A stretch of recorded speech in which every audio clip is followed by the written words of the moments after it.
saya Anastasia Natalia Gomez. Saya merupakan lulusan S1 Teologi dari kampus STT Marturia Palu. Saat ini saya berdomisili di Provinsi Sulawesi Tengah, Kabupaten Parigi Motong, Kecamatan Nepanga, Desa Mobang. Dan pada kesempatan kali ini saya akan melakukan micro teaching untuk mata pelajaran pendidikan agama Kristen untuk memenuhi seleksi dari Yayasan Pangan Pengharapan dalam merekrut guru pedalaman. Dengan topik yang akan saya bawakan hari ini tentang kasih. Selamat pagi adik-adik. Apa kabarnya hari ini? Aduh, masih lemas ya, mungkin masih ngantuk karena tadi malam begadang. Oke, biar lebih semangat pagi hari ini, kakak mau kita yel-yel dulu. Jadi kalau kakak tanya, apa kabarnya hari ini? Jawabnya sungguh hebat, luar biasa. Puji Tuhan, saya diberkati, kamu diberkati, kita semua diberkati. Amin. Apa kabarnya hari ini? Sungguh hebat, luar biasa, puji Tuhan. Saya diberkati, kamu diberkati, kita semua diberkati. Amin. Iya, luar biasa, tepuk tangan semuanya. Kita luar biasa ya, pagi hari ini penuh semangat kita mau belajar. Nah, sebelum kita memulai pelajaran kita di pagi hari ini, boleh disiapkan dulu alat tulisnya, buku, dan juga Alkitab, karena sebentar kita akan buka Alkitab. Oke, kalau semuanya sudah siap, kita akan memulaikan mata pelajaran kita dengan doa. Sebelum kita berdoa, kita menyanyi satu lagu Terima Kasih Tuhan. Terima kasih Tuhan untuk kasih setiamu yang ku alami dalam hidupku. Terima kasih Yesus untuk kebaikanmu sepanjang hidupku.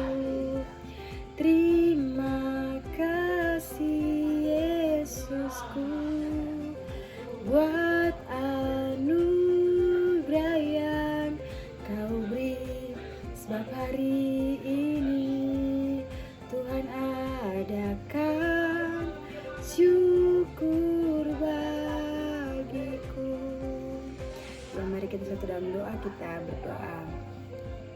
Terima kasih Tuhan Yesus untuk hari yang baru. Di pagi hari ini kami boleh datang di sekolah dengan tubuh yang sehat, tubuh yang kuat.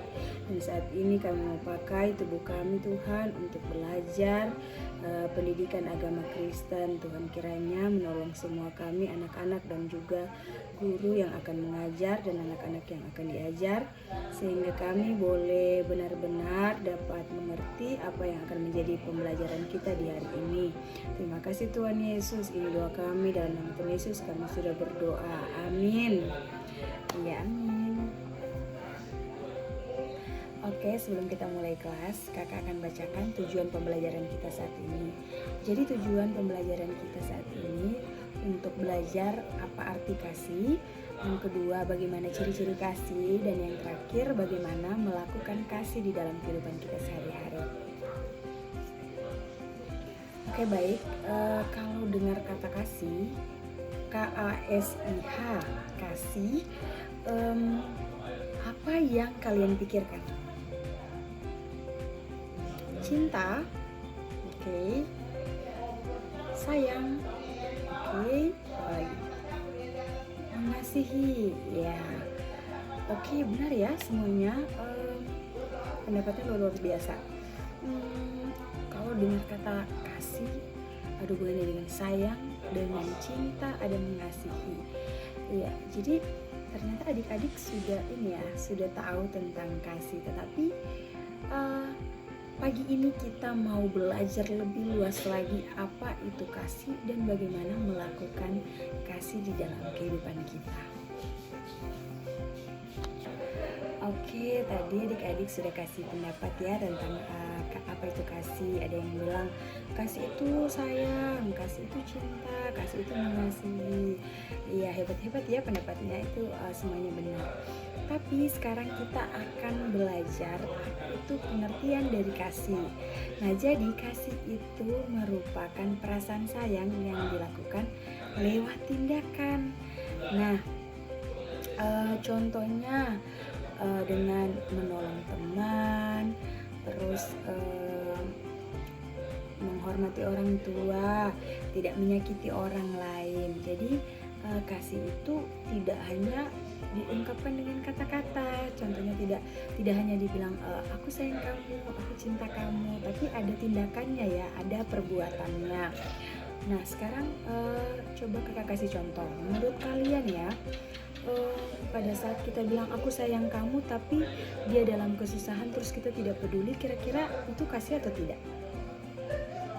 Iya, bukan ya, karena kasih itu membutuhkan tindakan. Jadi kalau kita melakukan kasih, maka tidak hanya kita ucapkan saja, tidak hanya kita bilang aku sayang kamu, tapi kita juga harus peduli dengan kita bisa bantu dia ketika dia dalam kesusahan. Itu baru artinya kasih ya. Nah, adik-adik, ternyata kasih itu memiliki ciri-ciri. Kira-kira apa ya ciri-ciri dari kasih? Iya, yang pertama itu ciri-cirinya peduli atau memperhatikan orang lain. Kedua, ciri-cirinya mau menolong. Dan ciri-ciri yang terakhir atau yang ketiga itu tidak menyakiti ya. Oke, supaya kita lebih paham apa itu ciri-ciri kasih, sekarang boleh lihat ke layar. Oke, menurut kalian apa? Ini gambar apa? Iya, gambar keluarga. Ada mamanya, ada papanya, ada kakaknya, ada adiknya ya. Jadi ini gambar keluarga. Menurut kalian ini masuk ciri yang keberapa? Ciri kasih yang keberapa? Iya, ciri kasih yang pertama yaitu peduli atau memperhatikan orang lain. Nah, kalau ada yang bingung, kenapa kok keluarga bisa jadi ciri peduli atau yang memperhatikan orang lain? Karena di dalam keluarga itu kita ada rasa peduli kan, ada memperhatikan orang lain. Contohnya waktu kita sakit, biasanya mama sama papa apa? Suruh kita makan, suruh kita minum obat, suruh kita istirahat. Itu kan merupakan contoh kasih ya, atau contoh rasa peduli. Nah, kemudian kita lanjut. Oke, ini gambar apa? Gambar teman. Iya, ada temannya yang laki-laki, ada temannya yang perempuan. Nah, ada 4 orang ya temannya. Kira-kira ini contoh ciri kasih yang keberapa? Iya, ciri kasih yang ketiga, yaitu tidak menyakiti. Karena biasanya kalau sama teman kita ini kan, semisal contohnya dia lagi tidak punya, semisal kita punya mobil-mobilan tapi teman kita nggak punya mobil-mobilan, kita bisa kasih dia ini, kita bilang oh ini kita berbagi sama-sama ya, supaya tidak menyakiti hati teman kita, jadi kita senang sama-sama happy ya. Kemudian selanjutnya, ini apa contoh kasih yang keberapa? Contoh kasih yang kedua yaitu menolong, karena ini gambar orang menolong. Coba lihat, dia jatuh terus ini ditolong sama temannya. Wah, luar biasa. Jadi adik-adik semuanya sudah mulai paham ya apa itu ciri-ciri kasih.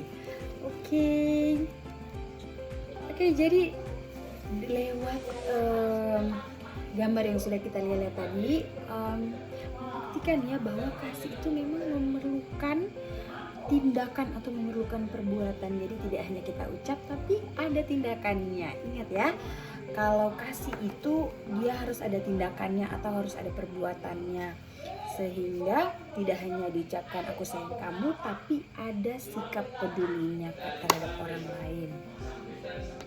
Oke adik-adik, sekarang kita akan lihat apa kata Alkitab tentang kasih. boleh dibuka Alkitabnya, buka kitab Efesus pasal 4 ayat 32. Kitab Efesus terdapat di mana? Perjanjian Baru atau Lama? Oke, pintar sekali, Perjanjian Baru ya. Kitab Efesus pasal 4 ayat 32. Oke, sudah dapat semua? Oke, kakak bacakan ya. Efesus 4 ayat 32 dikatakan, hendaklah kamu ramah dan saling mengasihi. Oke, ini ayat Alkitabnya ya, atau dasar Alkitabnya. Sekarang kita akan belajar, ada kata ramah dan ada kata mengasihi. Ada dua kata ya yang kita lihat dalam dasar Alkitab kita. Ada kata ramah dan mengasihi. Oke. Kata ramah itu apa sih? Jadi arti kata ramah itu bersikap baik atau bersikap sopan atau bersikap tidak kasar. Oke, sekarang yang kedua kita lihat mengasihi. Arti kata mengasihi itu menyayangi orang lain dan menunjukkan lewat tindakan. Oke, sekarang contohnya berbicara baik kepada teman itu ramah. Menolong orang tua itu mengasihi. Oke. Sekarang kalau mengejek teman, kira-kira itu ramah atau tidak? Tidak ramah ya, karena itu kan kasar. Nah, sekarang kalau membantu teman, kira-kira itu mengasihi atau tidak? Iya, itu mengasihi ya. Karena kita membantu teman, berarti ada tindakannya atau ada perbuatannya. Oke. Jadi, lewat dasar Alkitab tentang kasih ini, Tuhan mau kita itu hidup dengan kasih dalam tindakan kita ya. Jadi yang Tuhan mau itu kita itu hidup dengan kasih, tapi lewat tindakan kita dan perbuatan kita. Oke. Sekarang kita coba ya. Kakak akan sebutkan, kalian jawab itu kasih atau bukan. Menolong teman kasih atau bukan? Kasih. Iya. Bertengkar kasih atau bukan? Bukan. Oke. Berbagi makanan kasih atau bukan? Apa yuk? Iya, kasih. Tepuk tangan untuk kita semua. Semuanya pintar-pintar ya. Oke adik-adik, jadi hari ini kita belajar apa semua tadi? Tentang kasih. Ada apa tadi? Apa arti arti kasih. Kemudian kita belajar apa lagi? Ciri-ciri kasih. Iya, dan apa lagi? Bagaimana melakukan kasih di dalam kehidupan kita sehari-hari. Iya, pintar-pintar semuanya. Oke, Ibu harap atau kakak harap sepulang dari sekolah atau selesai kelas ini, kelas pendidikan agama Kristen ini, kakak harap adik-adik semua boleh melakukan kasih di dalam kehidupan kita. Contohnya apa? Keluar dari kelas ini kita senyum sama teman kita, itu sudah bagian dari kasih. Atau apa? Kita sapa teman-temannya, itu kasih. Atau apa? Ajak temannya bermain, bikin dia senang, bikin kita juga senang. Nah, itu juga kasih ya. Oke, dan kakak berharap ketika pulang ke rumah juga kita terus melakukan kasih ya. Contohnya sebelum masuk ke rumah kita salam, kita ucapkan selamat siang atau shalom mama papa. Kita bisa peluk mamanya atau peluk papanya, cium, atau bantu nanti mamanya kalau sore-sore. Contohnya kalau mamanya lagi capek, lagi menyapu di rumah, boleh dibantu. Itu sudah bentuk kasih ya. Oke, sekian dulu pelajaran kita saat ini. Kakak berharap kita semua sehat-sehat. Kita boleh bertemu di next pertemuan kelas kita. Oke? Sebelum kita mengakhiri, kita akan menyanyi satu lagu dan kita akan berdoa untuk menutup kelas kita hari ini. Oke, kita akan menyanyi lagu Adalah Sukacita di Hatiku dengan semangat dan girang-girang ya. Oke, kita menyanyi Adalah sukacita di hatiku. Di hatiku, di hatiku adalah sukacita di hatiku, tetap di hatiku. bersyukur, bersuka cita, kasih Tuhan diam di dalamku. Aku bersyukur, bersuka cita, kasih Tuhan diam di dalamku. Iya semuanya, lipat tangan, tutup mata, kita berdoa. Terima kasih Tuhan Yesus untuk kesempatan belajar di pagi hari ini. Kami semua anak-anak-Mu sudah boleh belajar dengan baik, mengikuti pelajaran pendidikan agama Kristen tentang kasih. Biarlah Tuhan Engkau menolong anak-anak agar menjadi anak-anak yang boleh hidup melakukan kasih di tengah-tengah kehidupan mereka masing-masing. Terlebih Tuhan, anak-anak ini Engkau terus berkati mereka di dalam pertumbuhan mereka, di dalam masa kembang mereka. Biarlah Engkau terus memberkati mereka dengan kuasa Roh Kudus-Mu, bahkan terlebih kepintaran, kebijaksanaan diberikan kepada mereka sehingga mereka boleh belajar dengan baik dan melakukan setiap tugas-tugas yang ada di sekolah. Bapa di sorga memberkati seluruh kegiatan kami, seluruh pembelajaran kami selanjutnya. Bahkan kehidupan kami serahkan sepenuhnya ke dalam tangan pengasihan Tuhan. Di dalam nama Tuhan Yesus kami sudah berdoa, mengucap syukur kepadamu. Amin.